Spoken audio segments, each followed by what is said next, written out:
Hello everyone, welcome back. I hope you guys are doing well. Today we are going to talk about a topic regarding this BMW X5, the F15 version. This is my car, and to be honest with you, today's topic will be why you should avoid buying this car.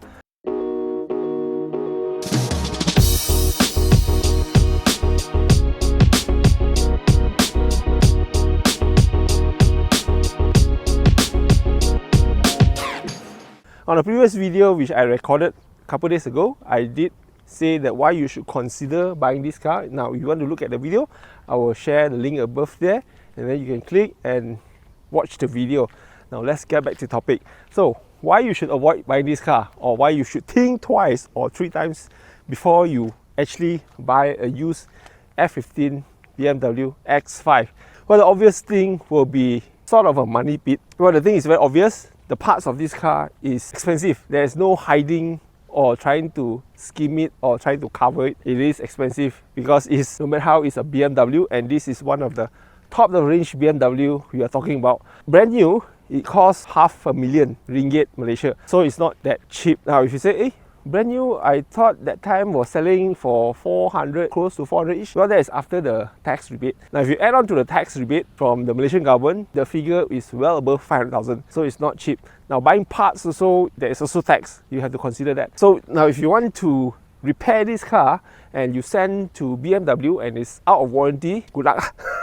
So the bill can be very expensive. That is the worst thing you want if there's anything not working or malfunction regarding this car. Now, the common wear and tear for the F15 X5, from what I gather, of course, will be the transfer case. All 4x4 will have issue with transfer case. I did own a E53 X5, the first generation X5. That car was a year 2005. I did have a transfer case issue. I sent the transfer case for refurbish, overhaul. So they rebuilt the transfer case and installed it in my car back then. Now, if you buy brand new from BMW, it's going to be very expensive, including labor. However, if you send outside, you mean the bawah pokok, the under the tree BMW specialist, obviously it will be much cheaper. Now, that is one thing. Of course, you have the infamous airbag suspension on the rear, which always bursts. So that's 2 things. One is the compressor, the air compressor, and another one is the airbag. If the airbag is spoiled, you will get the sagging look, especially after the car is idle. I'm pretty sure you guys seen it before. If you haven't seen it, I'm going to share the picture above here so you can have the idea. So the rear, since it's air suspension, it can be very costly, especially this is kind of common wear and tear issue with this X5 model.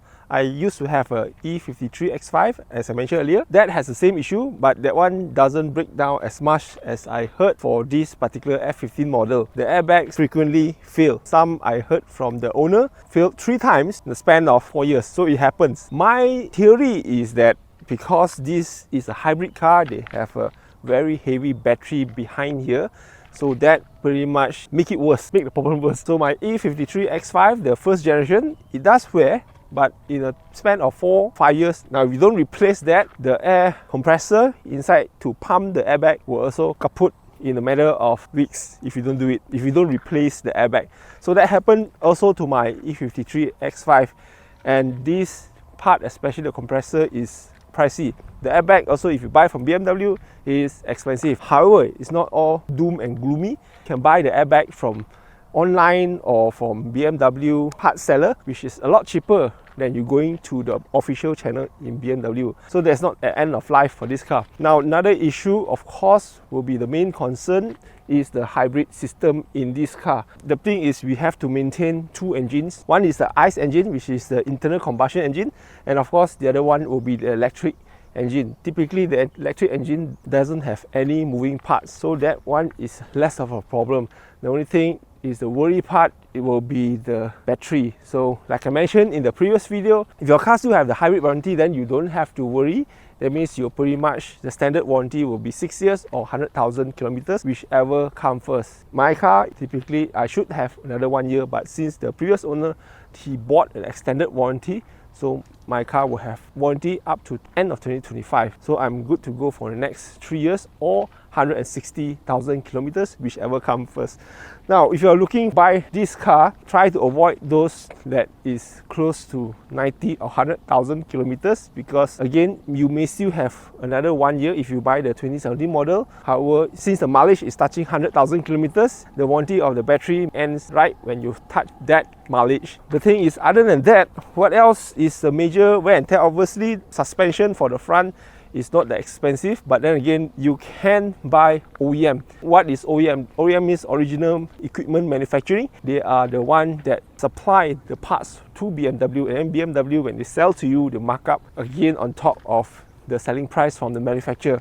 Now let's talk about the suspension for the front. Is it a common issue? Actually, it's not. Typically, this is wear and tear. Depending on how you drive. If you drive aggressively, obviously it's going to fail faster than normal. But if it does fail, actually you can buy these parts. Instead of going to BMW, they'll slaughter you left, right and center. You can buy from outside BMW part seller. You can get it very cheap. You don't even have to buy the original. You can buy the OEM. It depends on your budget. But it's still cheaper than you buying directly from BMW. So other than that, of course, the tires are expensive. These are run flat tires. I don't like them because it's quite harsh in terms of ride. You can go for the normal tires. Then again, this car, although you have a very large trunk, it doesn't have a spare tire. The entire space is taken by battery.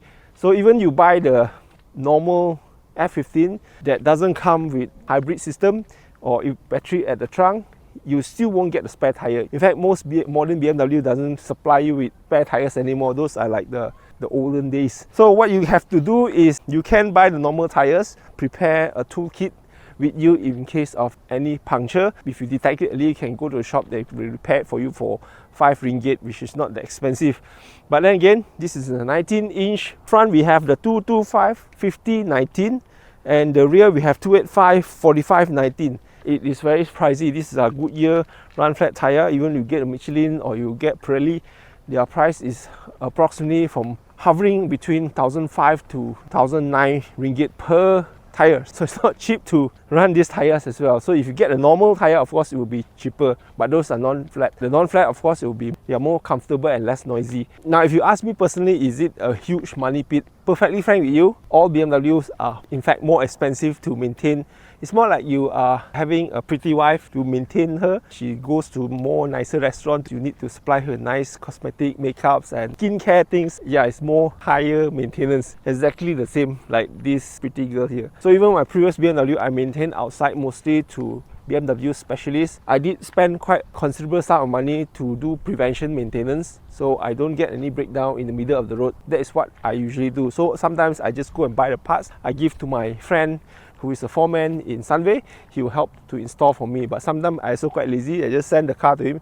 He will sort everything out for me. Most of the time, the bill is also expensive lah. You're talking about go in one time, if there's any parts replacement, you come back like 2,000-3,000 ringgit. It's kind of normal already for me. So if you're not used to that, avoid buying any BMW, even this BMW. The traditional normal BMW at 3 Series, the F30 is cheaper to maintain, but the price compared to this is also, I can tell you, is about 20-30% more premium, since this is a more higher end version compared to the 3 Series. But then again, 20-30% is not much of a difference. In fact, all BMW, including Mercedes, to be frank with you, if you look at the popular YouTuber like Scott Kimmer, he will say this is a money pit. But to me, because I love BMW and I love the way it drives, it handles, the comfort, the safety, the brand's prestige, and that's me. Well, we only live once, so might as well lah.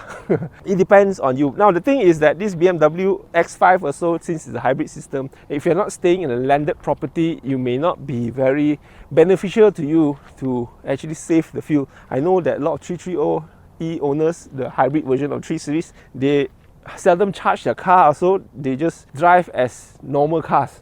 Now, of course, when you're driving, they can recharge. If you use the dynamo to generate electricity storage to store for your battery, that will create resistance. Well, technically, you burn more fuel lah. The thing is, if you want to use this car to maximize its usage, you need to have a charging station. Whether it's your house, your condo, or wherever in your office space, whether you plug it, the wall plug, or if better still, you have a wall box you can buy online, or you can get a wall box from BMW. I think some of the X5 owners, where they sell their car, they might also sell the wall box. You can get that pretty much quite cheap as second hand to install for your home to charge your car, because if you don't use wall box, you'll be slightly slower in terms of charging. If you travel a lot more like me, I do sales and marketing. I travel like every 1.5 hours, 2 hours, I need to go somewhere, but typically within the same area. So that's the reason why my car has a very low fuel consumption.